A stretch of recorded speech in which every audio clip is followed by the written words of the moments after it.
ဒီ blog လေးကတော့ကီကီနဲ့ကီကီတငယ်ချင်းနဲ့ဂျိုဟိုးသွားခဲ့တဲ့ blog လေးပါအခုကမြန်မာနိုင်ငံသားတွေ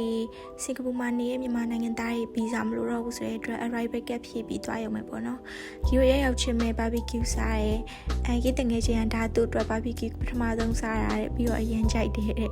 အပြီးတော့ကီရိုနှစ်ယောက် shopping ထွက်တယ်ပေါ့နော် shopping ထွက်တော့ဝတ်စားအင်ကြီးစင်တူဝယ်တယ်ပြီးတော့အခြား accessory လေးတွေဝယ်တယ်ဟိုကလေးတရားလေးကောက်တက်ကြီးနဲ့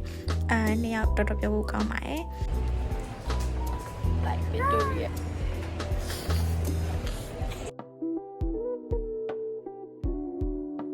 အဲ့လိုနဲ့ရှောက်ပတ်ရင်းနဲ့ဘိုက်စာလာလို့မလို့ကီတို့နှစ်ယောက်shopping mall ရဲ့တွေ့တဲ့ဆိုင်တွေမှာပဲကောက်ဝင်သွားလိုက်တယ်တော်တော်စားလို့ကောင်းတယ်ဈေးကြီးလည်းလုံးဝချိုးနေရောပဲအဘယ်ကီတို့အဲ့ဆိုင်မှာပဲခဏထိုင်နေပြီးတော့ပြန်ကပေါ့နော်မုံလေးပါလေးဝယ်ပြီးတော့ပြင်မဲနေရာနဲ့နှစ်ယောက်လုံးပြန်ညမယ်ဆိုပြီးတော့ပြန်လာခဲ့လိုက်ကြပါရဲ့